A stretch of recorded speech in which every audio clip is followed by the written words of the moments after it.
Hello बच्चों, स्वागत है आपका फिर से एमडीसी कोर्स में। और ये आपके पास मेरी एटलीस्ट ये लास्ट क्लास है आपके लिए। हम एक चैप्टर कंप्लीट कर चुके हैं कार्बन एंड इट्स कंपाउंड्स का। फिर उसके बाद फूड प्रिजर्वेटिव यानी कि खाद्य परिरक्षक के बारे में भी हम पढ़ चुके हैं। आपको एलिमेंट्री आइडिया बता दिया गया था, रेंसिडिटी यानी बासीपन, प्रॉपर्टीज़ क्या है, कितने मेथड है अलग अलग, पिकल जैम वगैरह वो सब हमने डिस्कस कर लिया था। अब तो अंतिम टॉपिक आपका बचता है, वो है आपका आर्टिफिशियल स्वीटनर। ये क्या होते हैं इसके बारे में हम पढ़ेंगे।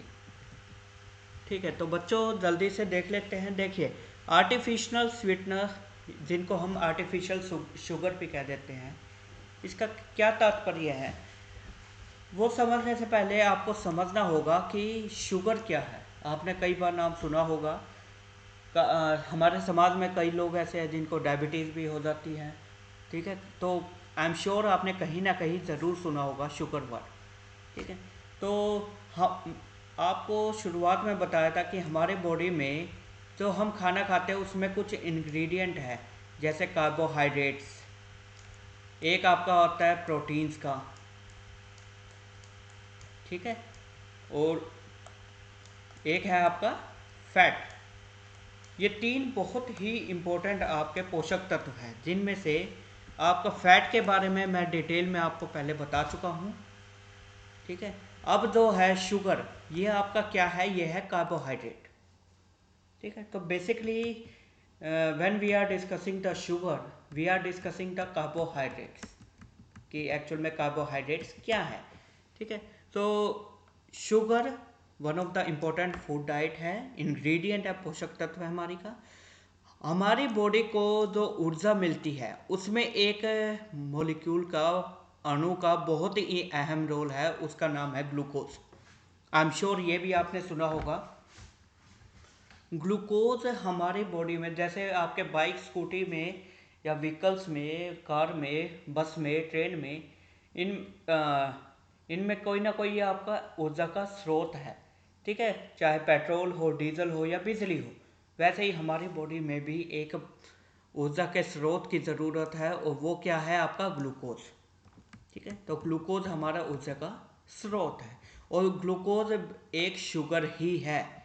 ठीक है, तो अब हम जो पढ़ने वाले हैं आर्टिफिशियल स्वीटनर से पहले आपको ग्लूकोज की अहमियतता, शुगर की अहमियतता बताई जाएगी। और हो सकता है इस दौरान काफ़ी ऐसी बायोलॉजी की आपके पास टर्म्स भी आए, तो इसलिए डरना मत। आखिरी में आपको केवल ऊपर ऊपर से समझना है कि एक्चुअल में चल क्या रहा है। आपको डिटेल में कुछ नहीं बताना, ना पढ़ने की जरूरत पड़ेगी, बट आपको ऊपर से पता होना चाहिए कि अच्छा है, ऐसी ऐसी टर्म्स है, ये प्रोसेसेस होती हैं। ठीक है, तो स्टार्ट करते हैं। देखिए, हमारा जो शरीर का जो पाचन शक्ति है, मेटाबॉलिज्म है, तो उसमें काफ़ी सारे ऐसे तरीके हैं जिनसे कार्बोहाइड्रेट, प्रोटीन और फैट, इन तीनों से ही आप तीनों को किस में कन्वर्ट कर सकते हैं, ग्लूकोज में। ठीक है, तो ग्लूकोज में इन तीनों पोषक तत्वों को ग्लूकोज में कन्वर्ट किया जाता है, जिससे हमें ऊर्जा मिलती है। तो अलग अलग कई मेथड्स हैं। पहले मेथड देखते हैं, ग्लाइकोजिनोलाइसिस। देखिए, आपकी शरीर में, बॉडी में जितने भी मसल्स हैं, मसल्स मतलब ऊतक, ठीक है, टिश्यूज, तो उन टिश्यूज में, मसल्स में आपके पास क्या स्टोर किया जाता है, ग्लाइकोजन। क्या स्टोर किया जाता है, ग्लाइकोजन। तो यानी कि जो ग्लूकोज हमारे खाने से हमें मिला है, वो ग्लूकोज आपस में जुड़कर एक ग्लाइकोजन के फॉर्म में मसल्स में स्टोर होता है। यहाँ तक ठीक बात। अब ग्लाइकोजिनोलाइसिस ये टर्म है, और एक याद करने का तरीका बताऊँ, जहाँ भी ओलाइसिस आता है उसका मतलब है तोड़ना, ब्रेक करना। ठीक है, सो ब्रेक किसको कर रहे हैं, ये देखिए दो वर्ड है, ग्लाइकोजन यहाँ आ रहा है। सो ग्लाइकोजन ओलाइसिस यानी कि ग्लाइकोजन को तोड़ना। So it is defined as the process of break down of glycogen to the glucose molecule. ठीक है, और इसका उल्टा यानी कि ग्लूकोज से जो ग्लाइकोजन बन रहा है उसको हम कहेंगे ग्लाइकोजिनोसिस। और इसको याद करने का तरीका भी बता दूं, जहाँ पे इसिस वर्ड आ जाए तो समझ लीजिए वहाँ आप कुछ बनाने लग रहे हैं, तोड़ नहीं रहे हैं। ओलाइसिस में हमने तोड़ा और एसिस में हमने बनाया। किसको बना रहे हैं? ये देखिए ग्लाइकोजन आ गया। तो ग्लूकोज से हम ग्लाइकोजिनेसिस बना रहे हैं, ग्लाइकोजन बना रहे हैं। ठीक है। सो ग्लूकोज जैसे आपका non carbohydrate source, non carbohydrate मतलब कि जैसे प्रोटीन्स, फैट, लैक्टेट एट्सेट्रा, तो इनसे भी आपका ग्लूकोज बनता है। ठीक है। और इस प्रोसेस को कहा जाता है ग्लूकोनियोजिनेसिस। 3 पार्ट में डिवाइडेड है। ग्लूको से तात्पर्य है आपका ग्लूकोज का। नियो मतलब न्यू, नया मेथड, जो कॉमन मेथड है उससे नया। और फिर से एसिड, इसका मतलब क्या है? आपका बनना। सो ग्लूकोज का बनना वो भी नए मेथड से, अलग अलग मेथड से। तो इस प्रोसेस को कहते हैं glucose neogenesis. Similarly break down of glucose molecule, अब ग्लूकोज जो बना है वो उससे यदि आप पायरुविक एसिड बना रहे हैं तो इस प्रोसेस को हम कहते हैं ग्लाइकोलाइसिस। ठीक है। तो एक बात हमेशा याद रखना, जो पायरुविक एसिड है, ये आपका पायरुविक एसिड है, ये हमेशा ही ऑक्सीजन की प्रेजेंस में बनेगा पूरी बॉडी में। वैसे ही आपका एक और मॉलिक्यूल है लैक्टिक एसिड, ये हमेशा ऑक्सीजन की एब्सेंस में बनेगा। ठीक है। तो ऑक्सीजन की प्रेजेंस वाले को हम कहते हैं एरोबिक। क्या कहा जाता है? एरोबिक। और ऑक्सीजन की एब्सेंस में हम कहते हैं एनएरोबिक। ठीक है। ये आपके बायोलॉजी के टर्म्स हैं। तो आगे चलते हैं, क्योंकि ये आपको सारा फ्लो चार्ट मैं बाद में बताऊंगा, फिलहाल केवल सुन लीजिए।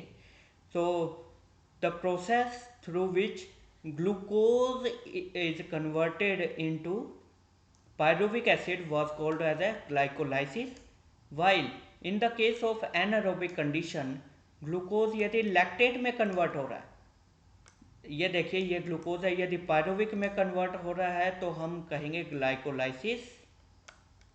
और यदि ग्लूकोज आपका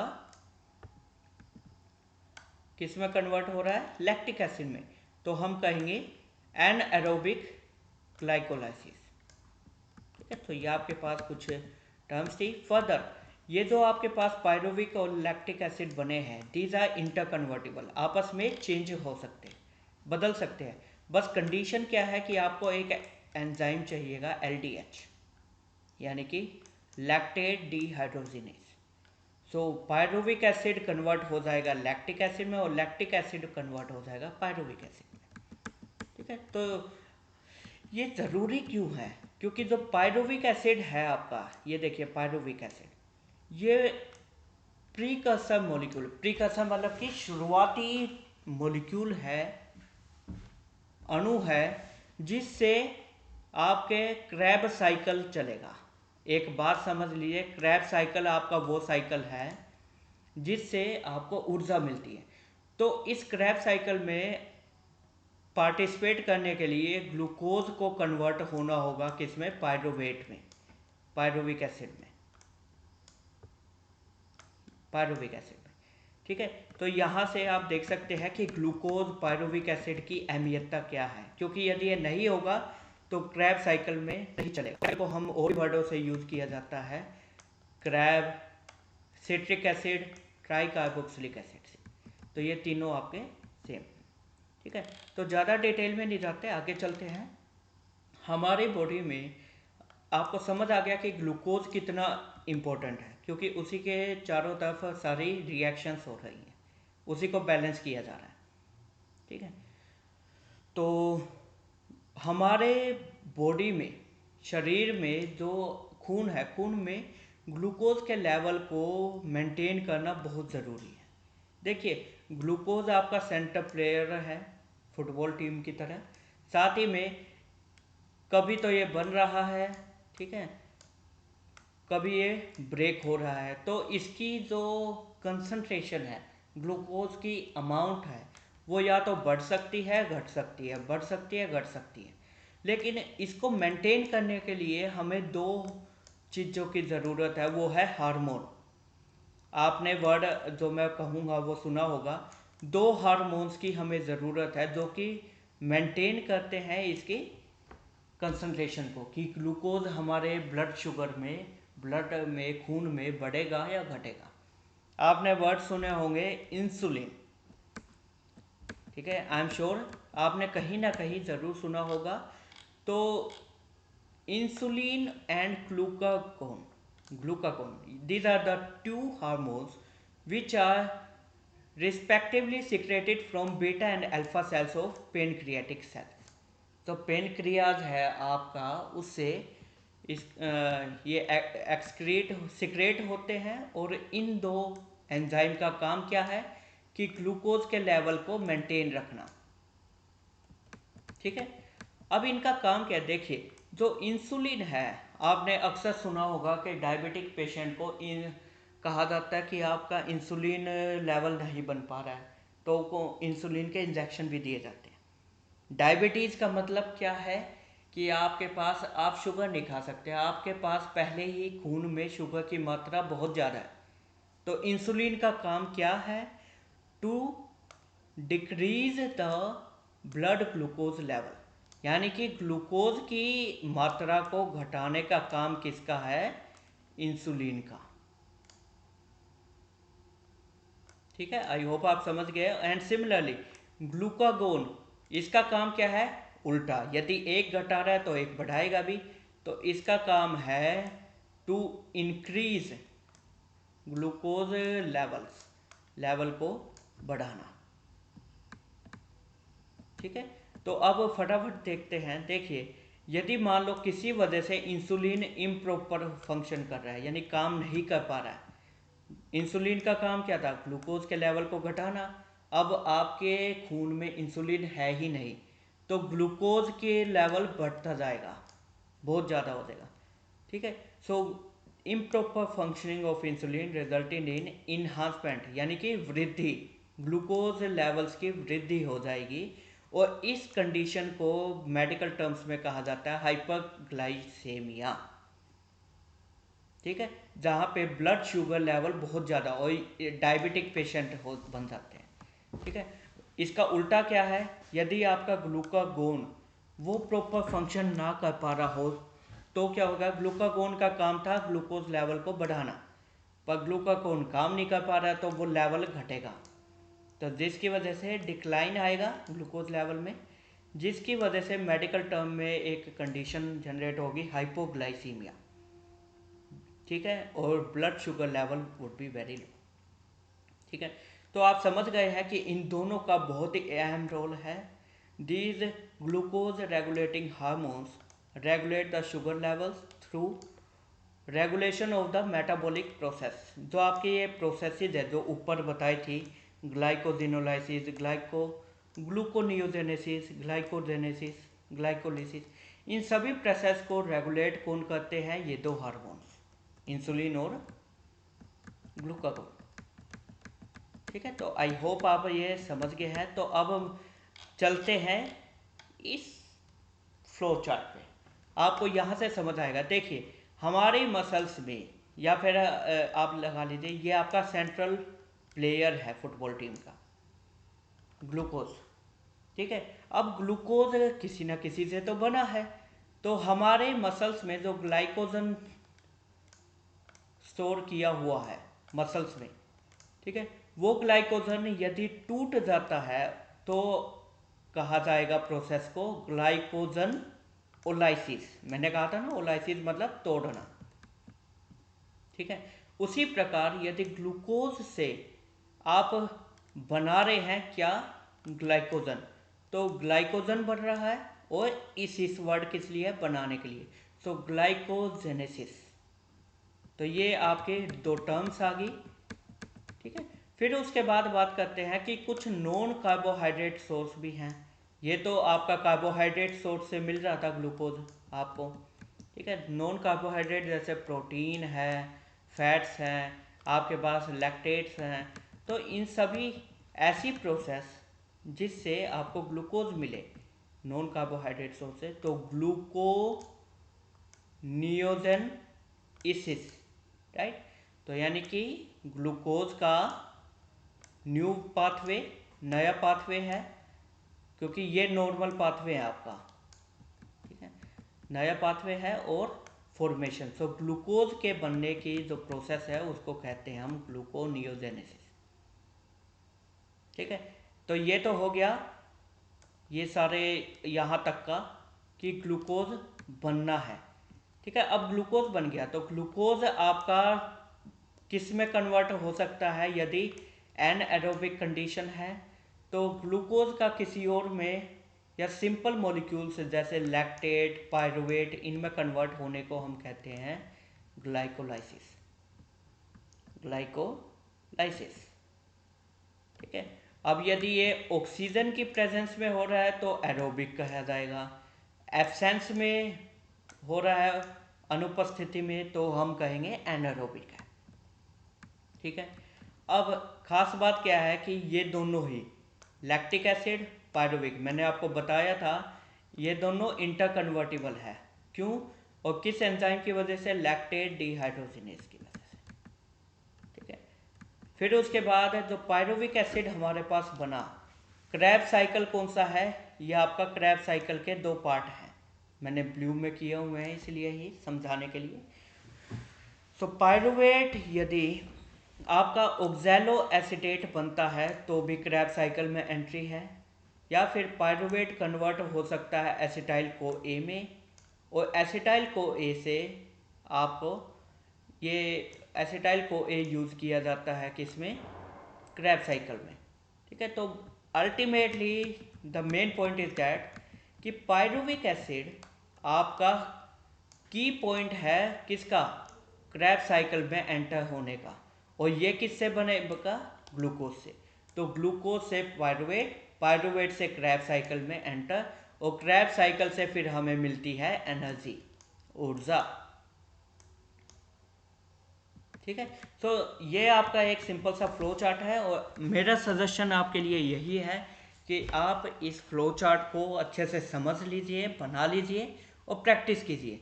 आसान है, समझने में आसान हो जाए, ठीक है। तो आगे चलते हैं मेन पॉइंट पे हमारे। मेरा टॉपिक मेन था आज का हमारा आर्टिफिशियल स्वीटनर्स, ठीक है। सो आर्टिफिशियल स्वीटनर्स की क्या ज़रूरत पड़ी, देखिए हमारे बॉडी में जो ग्लूकोज है, मैंने आपको शुरुआत में बताया था कि जो कार्बोहाइड्रेट्स और प्रोटीन्स है इनसे हमें कितनी ऊर्जा मिलती है, लगभग 4 किलो कैलोरी पर ग्राम, ठीक है। वही जो फैट है उससे हमें लगभग डबल मिल रही थी, 9 किलो कैलोरी, ठीक है। तो यानी कि जो हम शुगर खाते हैं उससे कुछ ना कुछ कैलोरी हमारी बॉडी को मिलती है, ठीक है।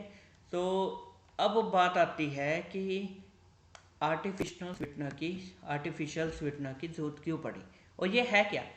देखिए नाम से क्या पता लगता है, आर्टिफिशियल मतलब कि जो नेचुरल प्राकृतिक रूप से नहीं है, पहली बात, ठीक है।